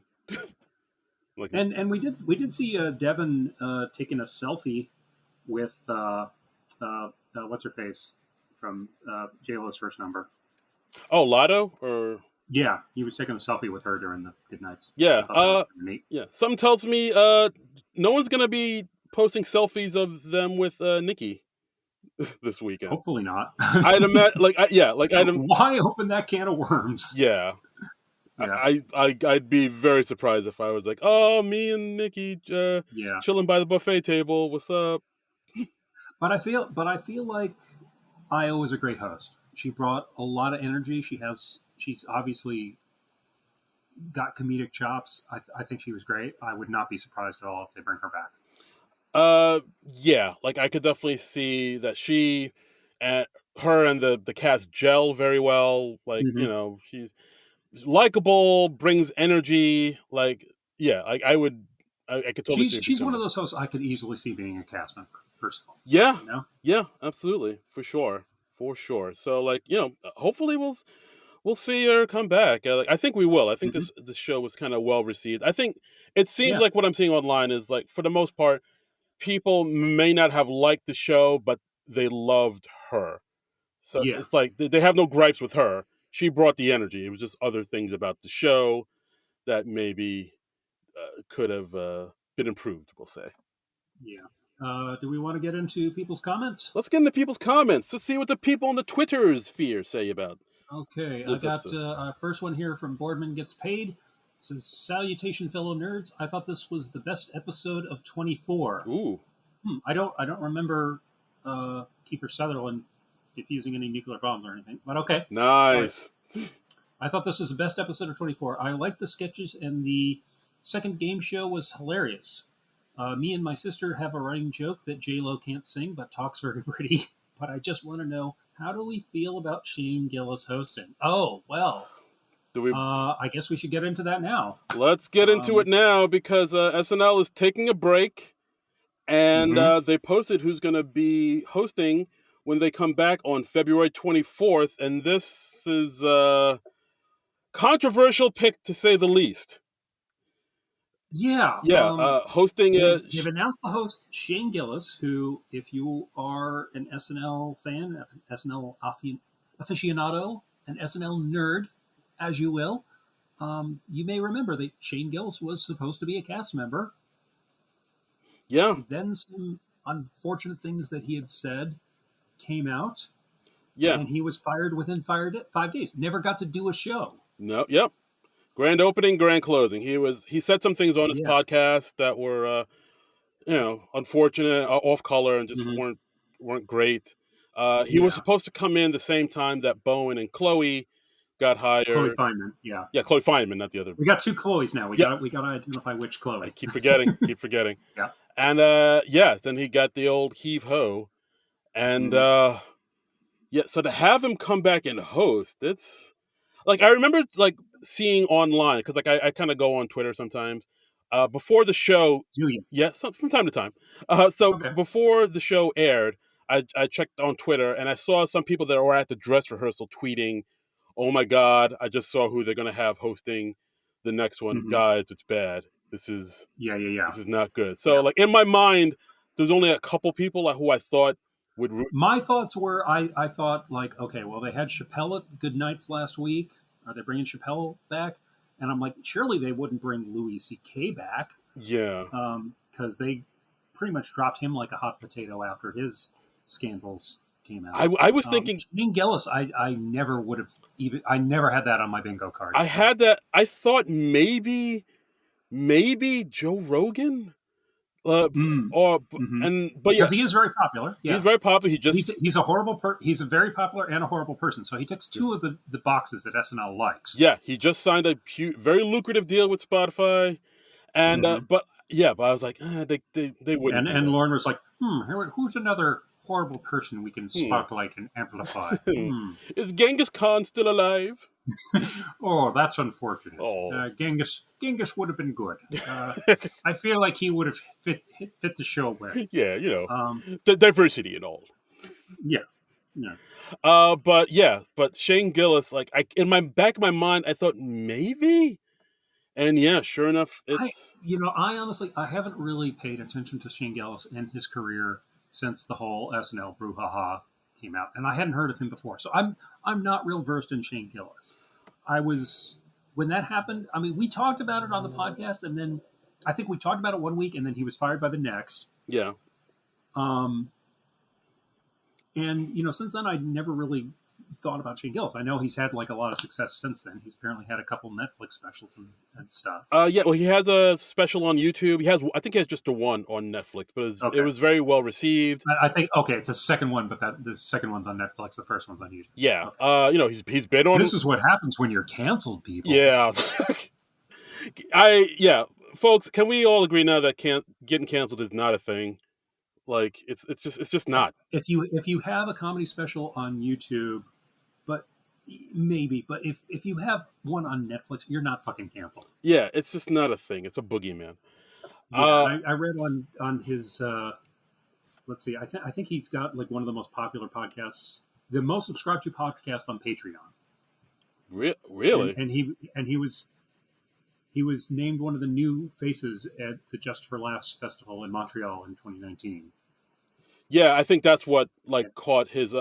That's how SNL knew of him. So like, oh yeah, okay, and let's bring him in, and then the podcast he said that the things on got out, and then they were like, let's not bring him in.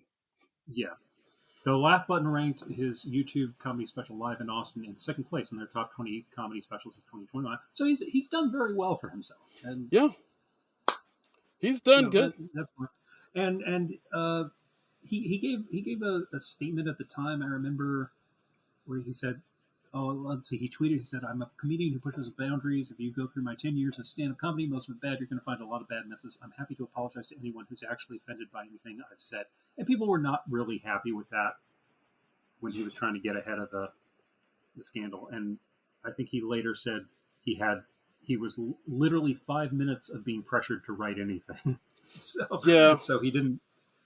I mean, I certainly wouldn't want to only have 5 minutes. Yeah. So, but to justify Yeah, and I also think he just signed a deal with like Bud Light or something to become like their spokesman, Mm-hmm. something like Yeah, that. I Like, was reading that too. so yeah, to have him come back and host, that's wild, man. That is, I don't know. I've seen. My initial reaction was like, the monologue's going to be really interesting. Yeah, they need to address it. Like in the Well, what? How can he talk about anything else? yeah, they need to address that elephant in the room post haste. Yeah, Either like if they did it in the cold open, that would be amazing. But they either in the monologue or the very first sketch at the latest. They need I to. feel like the monologue is absolutely the place to do it because Yeah, he's a stand-up. That's where he's going to be the most comfortable during the show, right.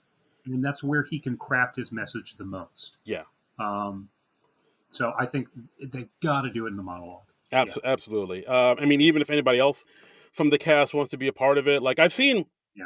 That's the other thing I've seen online about this. A lot of people in the SNL community are pretty bummed out by this. Some people said they're even not going to Mm-hmm. watch the episode, but I've seen a lot of Right. people say they're very concerned about Bowen and like how he Mm-hmm. feels about Yes. this because with the Chappelle appearance last week and Nikki Mm-hmm. Haley this week and Shane coming up, a lot of people love Bowen. A lot of people are like, is Bowen okay with all of this fucking horseshit I going on? mean, he looked PO'd at the end of the show last week when Chappelle was on stage with him for no real reason that I'm aware of. But I mean, he looked pretty giddy with everybody this week. So yeah, who knows what's going on with him? Yeah, I don't know. Maybe he doesn't even care. Who knows? It might be because like I think I saw online somebody mentioned that like a lot of people on SNL on the cast actually still follow Shane Gillis on Instagram. So I did see that. Yeah. yeah, So so I mean, there may be people in the cast who think he got a bum deal, and maybe he did. I don't know, man. yeah, I mean maybe they all talked this out. Maybe Bowen and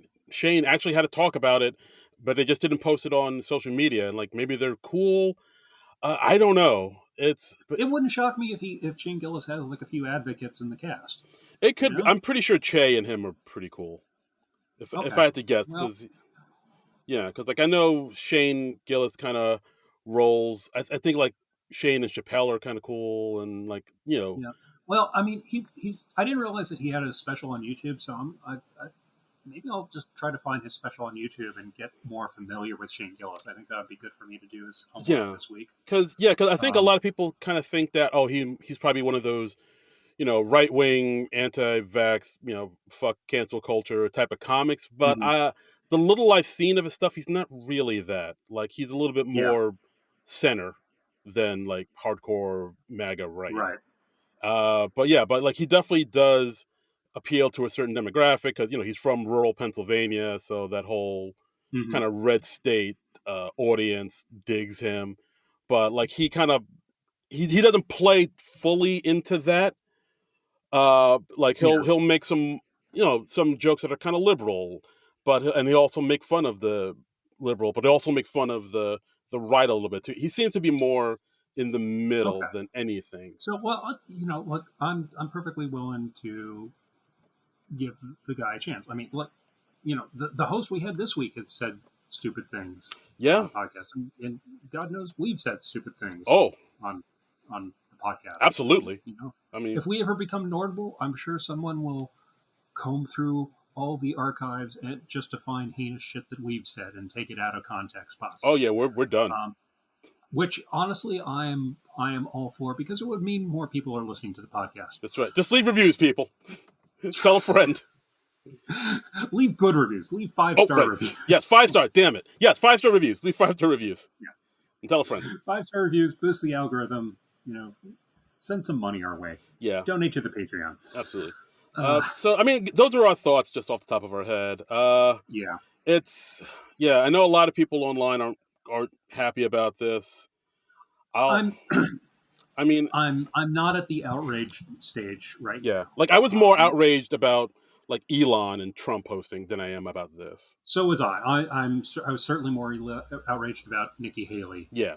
coming on Yeah. because I think with politicians in particular, I take that shit more seriously than when it's just like a comedian. Yeah. No, because like they're fucking with our lives. Yeah, In a way. exactly, I get it. exactly. Anyway, we got more comments. Oh Here. yeah, Let's get wow, back we to really went comments here. deep into that, but Well, hey, Boardman wanted to know. now you know. Uh, let's see. We got John Ananias at Burtonesque 92 says, I muted the cold open, but I did catch the visual and final line of Nikki Haley in it. Yeah, because Nikki Haley said live from New York, which was more than enough. After that dispiriting start, the episode rarely faltered but rarely soared, and was greatly boosted by an invigorating performance from our sure to be back soon host. Mm-hmm. Yeah. So. Yeah, that's a good one. That makes sense. Mm-hmm. Yeah, like a lot of people weren't crazy the fact that she got to say the live from New York line. They're like, oh, that's not great.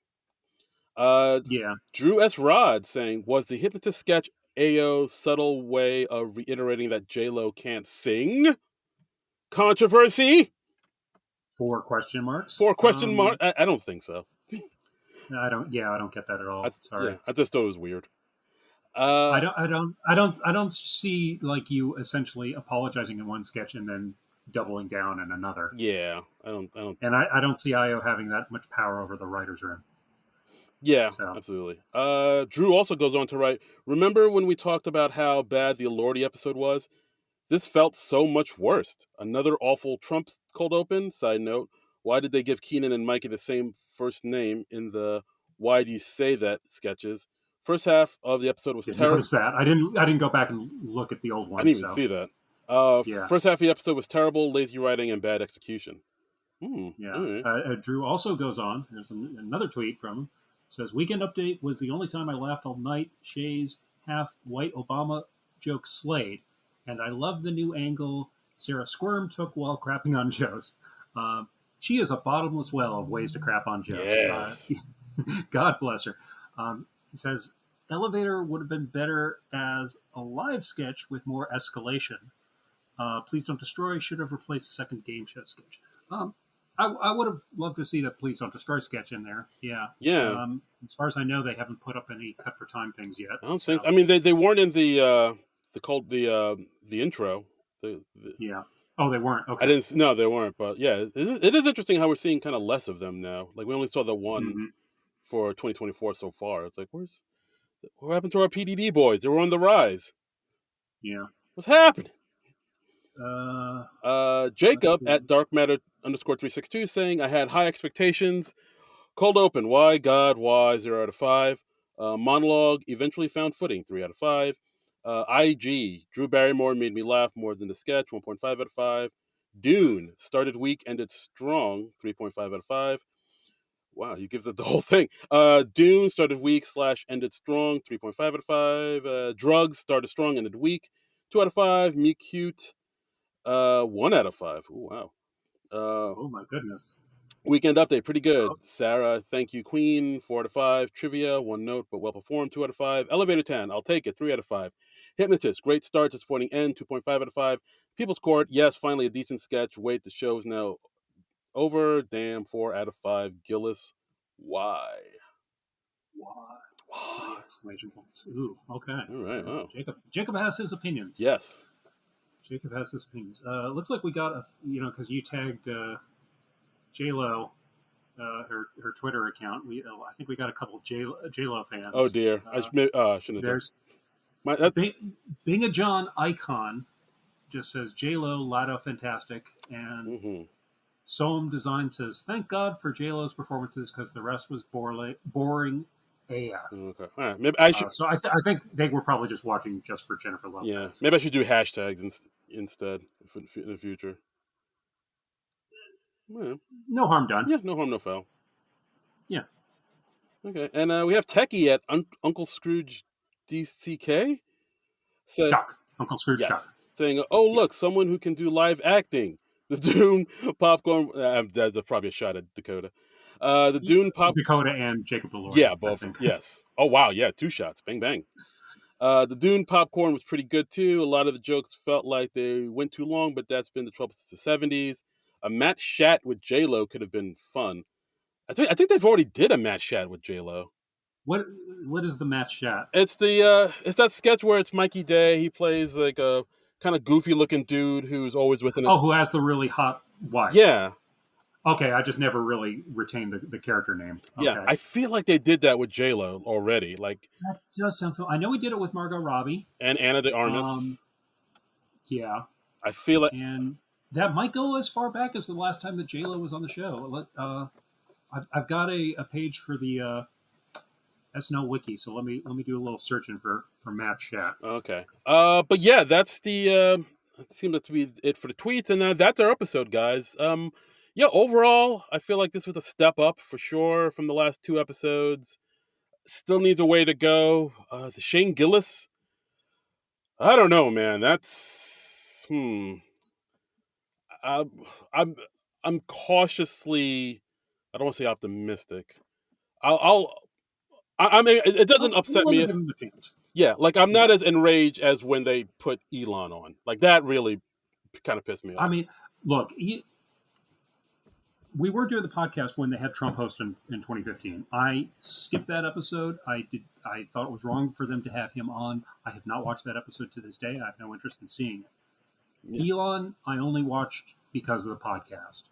I would have skipped that one if we weren't doing this podcast. yeah, Um, I saw that. I should have skipped it because again, I only saw it for the yeah, podcast. yeah, But it was horrible. Um, Shane Gillis, I'm willing to watch it. yeah, I'm willing to give the guy a chance. yeah. I mean, he is a comedian. He's comfortable in front of crowds. He's actually done a fair number of sketches. He's written sketches. You can see some of his sketches on YouTube. Yeah, So maybe he'll bring some sketch ideas.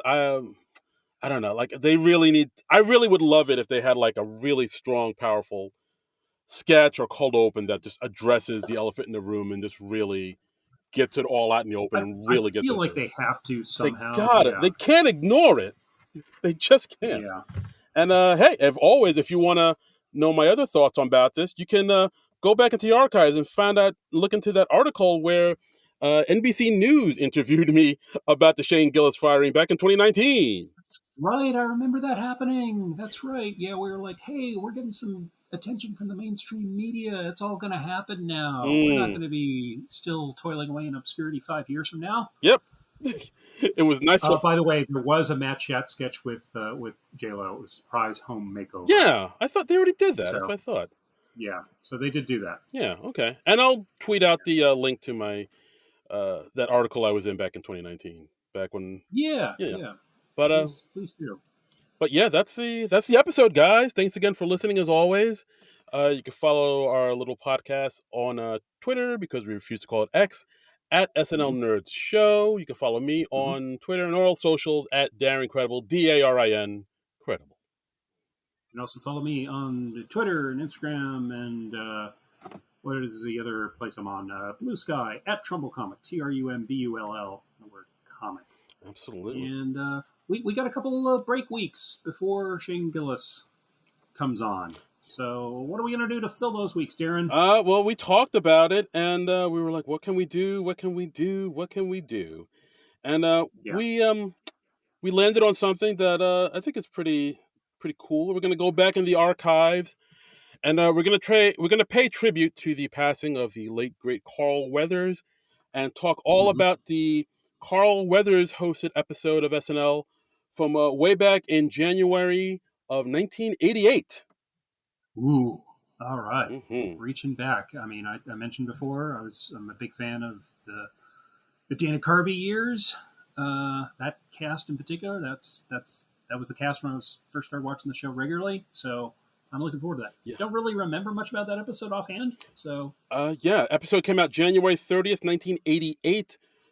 Musical guest Robbie Robertson, who also passed wow. passed away this last summer, back in August.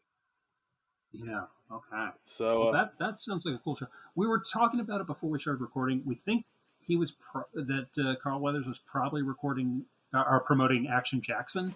yeah, I looked it up. Yeah, so this episode he hosted on SNL came out in January. Action Jackson came out February 12th, 1988. So All right. it was the same year, just a month before. So he probably was promoting Action Jackson. Okay. And you've seen Action Jackson? I have not. It's been a while. Like I see what they're trying to do. They're trying to make it like the Black James Bond, but it was like kind of. Mm-hmm. I feel like they're trying to make it into like a thing, like a series, and it just didn't quite get there. But hey, I mean, Carl Weathers, man. I mean, Apollo Creed. Chubbs from Happy Gilmore, dude. Predator. Grief Karga from The Mandalorian. I mean, dude's man's an icon. Arrested Development. You get yourself a stew going. Baby, you got yourself a stew going. Really shocked when I found out that he passed away. I didn't even know he was sick or they still didn't say what happened, but it was said here, and he also I've seen a lot of tributes to him from people on social media and stuff, and it seems like he was like a really good, positive person, and he was very well loved. So yeah, for sure. Adam Sandler put out something saying like how he was a great guy, fantastic to work with, great dad, all around great dude. So he will be missed. R.I.P. Carl Weathers. Yeah. So I'm looking forward to revisiting that earlier period in the show, and that's why I love that Peacock has all these old episodes. Yeah, it's pretty fantastic. So and it looks like it's going to be most everything because it's like a 50-minute episode on Peacock. You said. Yeah, so like it seems like it has the most. So guys, if you got Peacock, give it a rewatch, and get back to us and tweet at us and let us know your thoughts on the Carl Weathers episode from January of 1988, which we'll be talking about on the next episode. Yeah, express your confusion about the 1980s references that you don't get. Yeah, and we will do our best to explain them on the podcast. Guys, what are swatches? Well, sit down, youngin'. Let me tell you. Swatches didn't even make sense to me at the time. I was all over the members-only jackets, though. Nice. Classy. Well, I just had the one. I wasn't made of money. Yeah. You think I got members-only money? No. It's just I was just like one singular member. So you're like the last member. Yeah. Remember that movie? Early Brothers. Yeah. The Jason Alexander with the prehensile tail. Shallow Hal. Shallow Hal. That was the title.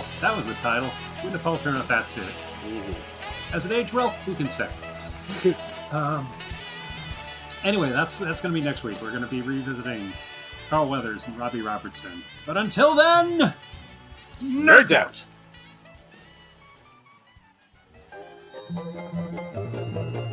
This has been a non-productive media presentation. Executive producer Frank Hablawi. This program and many others like it on the Non-Productive Network is distributed under a Creative Commons Attribution Non-Commercial No Derivatives license. Please share it, but ask before trying to change it or sell it. For more information, visit non-productive.com.